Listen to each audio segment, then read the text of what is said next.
ఇంగ్లీష్లో నంబర్ అంటే 1 2 3 4 ఇట్లా. మరి దీనికి సాంఖ్య యోగము అని ఆ అర్థంలో కూడా పెట్టారు. ఎందుకు పెట్టారంటే దీంట్లో సంఖ్య ఉంది. దీంట్లో ఏముంది? సంఖ్య. దేనికి సంబంధించిన సంఖ్య? మనందరికి సంబంధించిన సంఖ్య. ఉదాహరణకు నీవు లేదా నేను తీసుకున్నాను. నేను అంటే ఎంతవరకు? నేను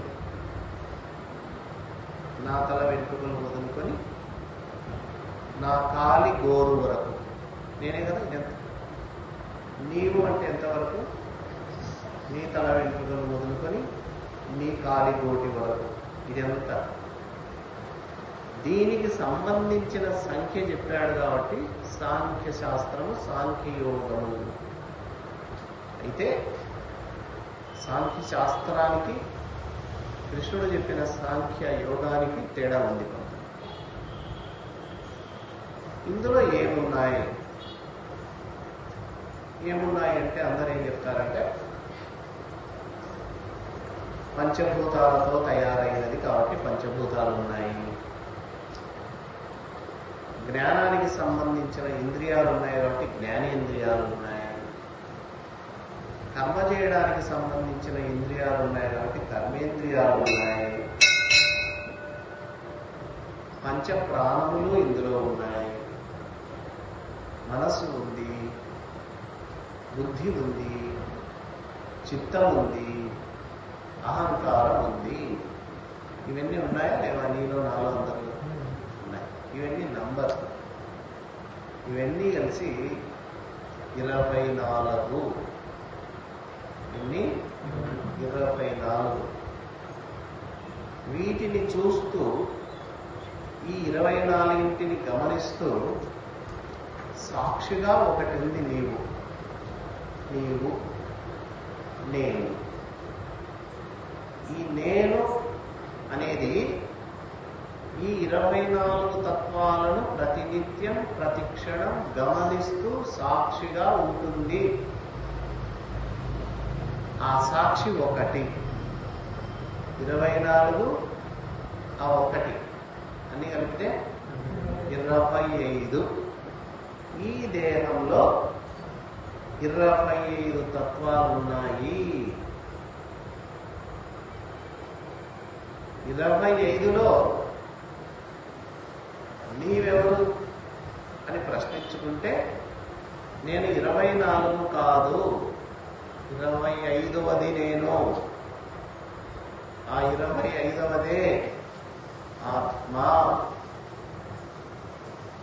మిగతా 24 పంచభూతాలతో తయారైనవి. ఆ ఒక్కటిందే సాక్షి అని. అది నీవు, అది నేను. అదే 25వ తత్వం. దాని పేరే ఆత్మతత్వం. అది ఆత్మ. నీవెవరు? ఆత్మ. ఏం చేస్తున్నావు? ఈ దేహంలో ఉండి దేహాన్ని అంతా పరీక్ష చేస్తున్నాను. దేహాన్ని అంతా సాక్షిగా చూస్తున్నాను. కాబట్టి సాక్షి ఎవరు? నీవే. నీకు నీవే సాక్షి. నీ మనసులో ఏ ఆలోచన వచ్చిందో పక్కన వాళ్ళకి ఎవరికి తెలియదు, నీకు తెలుసు. బయటికి వెళ్ళాలి అనే ఆలోచన లోపల వచ్చింది అనుకో మనసులో, నాకు ఈయనకు ఆయనకు తెలియదు, నీకు మాత్రం తెలుసు. అంటే లోపల అంతర్గతంగా అంతరేంద్రియమైన మనస్సు, అంతరేంద్రియమైన చిత్తం, అంతరేంద్రియమైన బుద్ధి, అంతరేంద్రియమైనటువంటి అహంకారము చేష్టలు కూడా నీకు తెలుసు. అంటే ఈ సమస్త దేహం అనే ఈ సామ్రాజ్యానికి రాజు నీవే. కాబట్టి రాజు నీవైనప్పుడు ఈ రాజ్యం ఎవరి చేతిలో ఉండాలి? ఎవరి చేతిలో ఉండాలి? రాజు చేతిలోనే ఉండాలి. అయితే ఈ రాజ్యంలో సైనికులు ఉన్నారు, మంత్రులు ఉన్నారు. ఆ సైనికులు, ఆ మంత్రులే నేను ఇందాక చెప్పినటువంటి 24. 25 రాజైతే ఆ 24 నీ దగ్గర ఉన్న మంత్రులు, ప్రధానమంత్రులు, సైన్యాధిపతులు, వీళ్ళంతా సేవకులు. మరి నీ మాట వీళ్ళు వింటున్నారా? ఈ 24 మంది మాట నీ వింటున్నావా? ఒక ప్రశ్న వేసుకోవాలి. 24 మాట మనం వింటున్నాం, అందుకే రాజ్యం అంతా నాశనం అవుతుంది, రాజంతా పనికి రాకుండా వెళ్ళిపోతున్నారు. రాజును నేను ఏది చెప్తే అది పాటించు. ఓ చెవి, నేను ఏది చెప్తే అది నువ్వు విను. ఓ నయనమా, ఓ కన్ను, నేనేది చూడమంటే అది చూడు. ఓ నాలుక, నేనేది మాట్లాడమంటే అది మాత్రమే మాట్లాడు. ఓ నాలుక, నేను ఏ రుచి ఇస్తే ఆ రుచి మాత్రమే స్వీకరించు. ఓ చేతులారా, నేనేం చెప్తే ఆ పనే చేయండి అని రాజు కమాండ్ చేయాలి, ఆధిపత్యాన్ని చెలాయించాలి ఈ సైనికులపై, ఈ మంత్రులపై. అది అందరిలో జరగడం లేదు. మహాత్ములు, మహానుభావులు కొంతమంది ఉన్నారు, నిజంగా వాళ్ళు రాజులే. వాళ్ళు ఎట్లా చెప్తే అట్లా ఇంద్రియాలు ఉంటాయి. దేహం అంతా ఆయన కంట్రోల్లో, ఆయన అధీనంలో ఉంటుంది. కాబట్టి మనం కూడా అలా తయారు కావాలి. ఒక పిల్లవాడు ఉన్నాడు, అరే ఉదయం పరీక్ష ఉందిరా, ఈరోజు చదువుకోనైనా అంటే, రేపు ఉదయం కదా పరీక్ష, నాకు కొత్త సినిమా రిలీజ్ అయింది, సినిమా చూడాలి, నేను పోతున్నాను. ఎంత చెప్పినా వాడు వినడు, వాడి సినిమాకు పోతాడు. మరుసటి రోజు పరీక్ష రాస్తాడు. పాపం నేను చదవలేదు కాబట్టి ఏం రాయలేదు, అయ్యవారు దండిస్తారు. పక్కన వాళ్ళు కూడా ఏం రా, నీకు 100కు 10 వచ్చినాయి కదరా, వాడేమో 90 తెచ్చుకున్నాడు. ఏం తేడా? వాడికి 90 ఎందుకు ఇచ్చినాయి, వీడికి 10 ఎందుకు వచ్చినాయి? వాడు రాజై తన ఇంద్రియాన్ని అదుపులో పెట్టుకుని ఎక్కడికి పోకుండా కూర్చోబెట్టి చదివించినాడు. నువ్వు రాజు మాదిరి కాకుండా సినిమాలకు వెళ్ళి ఇంద్రియాలకు ఆనందాన్ని కలిగించడం కోసం పరిగెత్తుకుంటా పోయి పరీక్ష రాయలేక 10 మార్కులే తెచ్చుకున్నాడు. తప్పు ఎవరిది? అంతే. కాబట్టి నా తప్పు నాకే, నా ఒప్పు నాకే, మంది మీద ఎప్పుడు ఏముంది. అలా కూడా మళ్ళీ మంది మీద వేస్తాడు. తప్పు మనం చేసి తప్పును ఒప్పుకునే ధైర్యం లేక వేరే వాళ్ళ మీద నెట్టేసేటటువంటి మరీ ఇంకొక దరిద్ర స్థితి. కాబట్టి రాజులానే జీవించండి అందరూ. ఈ మంత్రుల మాట, సైనికుల మాట వినండి, మంచిదైతే వినండి, చెడ్డదైతే వినకండి. ఆలోచించండి. నీ ఇంద్రియాలు, నీ అంతరింద్రియము నీకు చెబుతుంది, ఒక ఆలోచన ఇస్తుంది, దాని అటుంటే అవి చేస్తాయి. కానీ విని నిర్ణయం తీసుకునేది నువ్వే. మంచి నిర్ణయం తీసుకుంటావు, నష్టం లేనిది, లాభకరమైనది, శ్రేయస్సునిచ్చే నిర్ణయాన్ని తీసుకోవాల్సిన బాధ్యత ఎవరిది? రాజుది. జడ్జి నువ్వే. న్యాయవాదులు ఇద్దరు వాదిస్తారు, అక్కడ వాదన ఇక్కడ వాదన విన్న తర్వాత నిర్ణయం ఎవరిది? జడ్జి, న్యాయాధిపతి. ఆ న్యాయాధిపతివి నీవే. కాబట్టి విచక్షణ జ్ఞానం కలిగి ఉండాలి. కాబట్టి ఈ దేహంలో ఉన్నటువంటి 25 తత్వాలు, వాటిలో ఆత్మకు సంబంధించినటువంటి విషయం, మిగతా వాటికి 24. ఈ 24ను అనాత్మ అంటారు. 24 తత్వాలు అనాత్మ అయితే ఈ 25వ తత్వం ఉందే అది ఆత్మ. ఈ ఆత్మ అనాత్మ విచక్షణను, ఈ ఆత్మ జ్ఞానానికి సంబంధించిన ఉపదేశం ఉంది కాబట్టి ఇది సాంఖ్యయోగం. అర్థమైతే? సాంఖ్య అంటే సంఖ్య అంటే ఏందో. చాలా మంది నీవెవరు అంటానే ఏదైనా పేరు చెప్పేస్తాములేండి. నా పేరు ఇది, నా గోత్రం ఇది, నా కులం ఇది, నా ఊరు ఇది, నా జిల్లా ఇది అని చెప్తా. అవి తర్వాత వచ్చినవే. పేరు కూడా తర్వాత వచ్చింది. తల్లి గర్భంలో వచ్చి బయటకు వచ్చేటప్పుడు ఎవరు నేమ్ బోర్డు వేసుకొని రాలేదు, అప్పటికి పేరు లేదు. తర్వాత కొన్నాళ్ళు వాళ్ళకి నామకరణ మహోత్సవం పెట్టి ఇదిగో మా అబ్బాయికి, మా శిశువుకు, మా పిల్లోడికి, మా పిల్లకి ఈ పేరు పెడుతున్నా అని ఆ పేరుతో అందరూ పిలుస్తారు. ముందు తెలియదు. కాబట్టి నీవు నేను అంటే నీవు ఒకటే, నీవు ఆత్మవు. ఎక్కడున్నావు? నా దేహంలోనే ఉన్నాను. ఏం చేస్తున్నావు? నా దేహాన్ని పూర్తిగా సాక్షిగా అన్ని చూస్తూ ఉన్నాను, అన్ని చూస్తూ ఉన్నాను.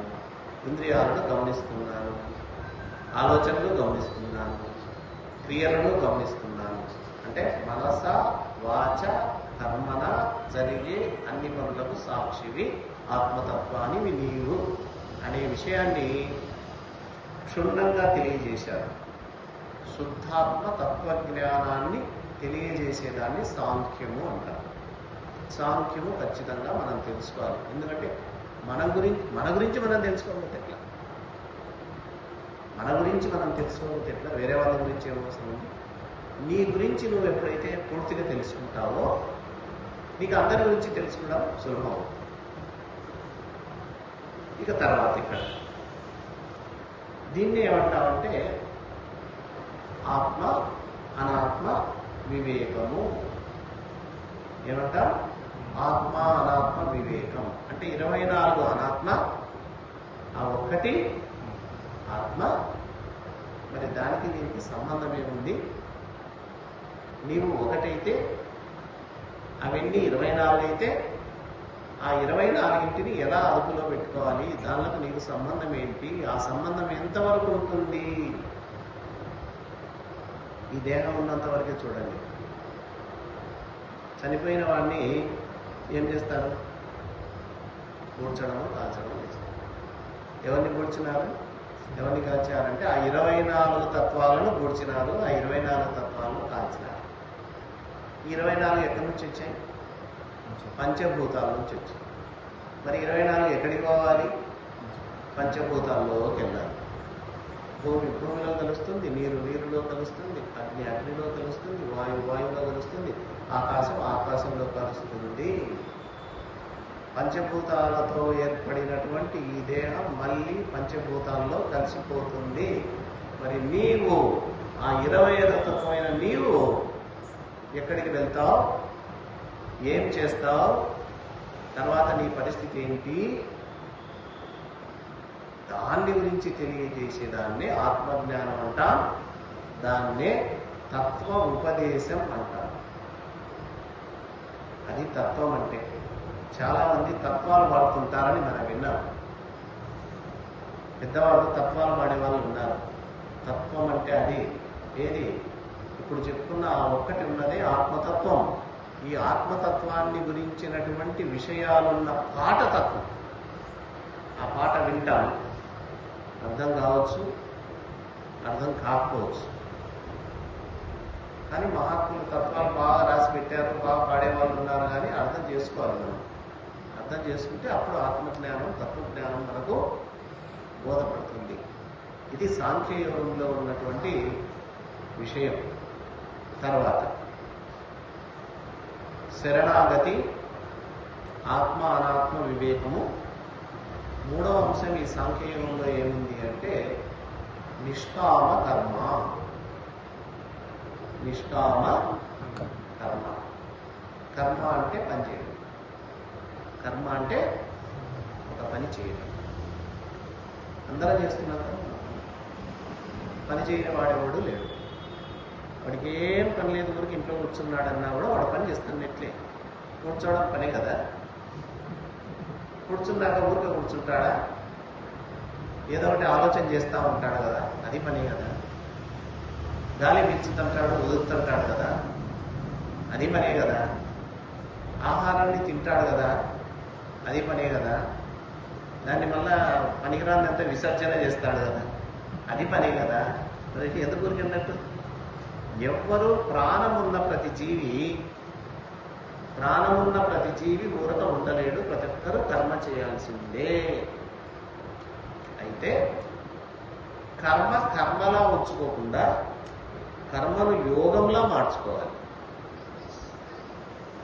కర్మను యోగంలా మార్చాలి. అందుకే పనులు చెయ్యాలి కానీ నైపుణ్యంతో పనులు చెయ్యి అన్నాడు కృష్ణ పరమాత్మ. కౌశల్యం, నైపుణ్యంతో పనులు చెయ్యి. మనమంతా పనులు చేస్తున్నాం కానీ మనం అందులో ఉన్న రహస్యాన్ని తెలుసుకోకుండా, అందులో ఉన్న నైపుణ్యాన్ని తెలుసుకోకుండా, చేసే పద్ధతి తెలియకోకుండా చేస్తున్నాం, గుడ్డిగా చేసేస్తున్నాం. కానీ సాంఖ్యయుగంలో కృష్ణ పరమాత్మ అర్జునుడి రూపంలో మనకందరికీ బోధ చేస్తున్నాడు. కర్మ చేయి, దాన్ని యోగంగా మార్చేయి, దాన్ని నిష్కామ కర్మ యోగము అనేటటువంటి విషయం కూడా ఈ అధ్యాయంలో మనకు చెప్పబడింది. ఇక తర్వాత ఇందులో సమం సమం అనేటటువంటి పదాన్ని చాలా చోట్ల గీతలో ఉపయోగించారు పరమాత్మ. పండిత సమదర్శిన అని ఒక చోట చెప్తాడు. పండితులు దర్శన అంటే చూస్తారంట. ఎలా చూస్తారంట? సమానంగా చూస్తారంట. సమానంగా చూస్తారు పండితులు. నా దేహంతో దేంతో తయారైంది? నా దేహం పంచభూతాలు. నీ దేహం అలా చూస్తే అది సమానంగా చూడటం. ప్రతి ఒక్క దేహము పంచభూతాలతో తయారైంది కాబట్టి సమానంగా చూడడం. మరి ఈ పంచభూతాలతో తయారైన దేహంలో ఎవరున్నది? నీవు, అది ఆత్మ. నేను, అది ఆత్మ. తాను, అది ఆత్మ. ఈ ఆత్మ ఆయన దానికి రాజు అయితే ఈయన దీనికి రాజు అయితే ఈయన దీనికి రాజు. ఇది కూడా సమానమే కదా. అందుకే పండితులు అన్న వాళ్ళు దీన్ని పేరుతో చూడరు, నీ అధికారంతో చూడరు, నీ ఆస్తితో చూడరు. ఈ పేరు, ఈ అధికారము, ఈ ఆస్తులు, ఈ అంతస్తులు ఇవన్నీ లేకముందు నీవు ఏదైతే ఉన్నావో దాన్ని చూస్తారు సమానంగా. ఈ అధికారాలు, ఈ పేరు, ఈ బలాలు ఇవన్నీ పోయిన తర్వాత ఏదైతే మిగులుతుందో దాన్ని చూస్తారు పండి. అది సమానం అంటే అంతే కదా. ఒక పెద్ద అధికారి, ఒక రాజ్యానికి అధిపతి మరణం తర్వాత ఏది మిగిలింది? ఏది మిగిలిందో అది. ఆ మిగిలింది సమానమే. పుట్టిన తర్వాత ఇదిగో ఫలానా వాళ్ళ అబ్బాయి, ఆయన పేరు ఇది, ఆయన యొక్క ఆస్తుల వివరాలు ఇది అని అంటాం. పుట్టకముందు ఏది మిగిలిందో అది. పుట్టకముందు ఏది మిగిలి ఉంటుందో, మరణించిన తర్వాత ఏది మిగులుతుందో అది సమానం. పండితులు అక్కడ చూస్తారు, ఈ మధ్యలో చూడరు. అర్థమవుతుంది? అది కొంచెం ఇంకా గీతలో లోపల పోయే కొద్దీ అర్థం బాగా చేసుకుంటే పోవాలి. ఇది కథారూపంలో ఉండదు. ఆత్మతత్వం, తత్వజ్ఞానం అంటే ఇదే, అసలైంది ఇదే. భగవద్గీత ప్రపంచానికి ఆదర్శం. మహాత్ములంతా గీతను చదివి మహాత్ములయ్యారు. కాబట్టి ఈ సాంఖ్యయోగం మొదలుకొని చివరి అధ్యాయం వరకు చాలా అద్భుతమైనటువంటి ఉపదేశం చేశారు కృష్ణ పరమాత్మ.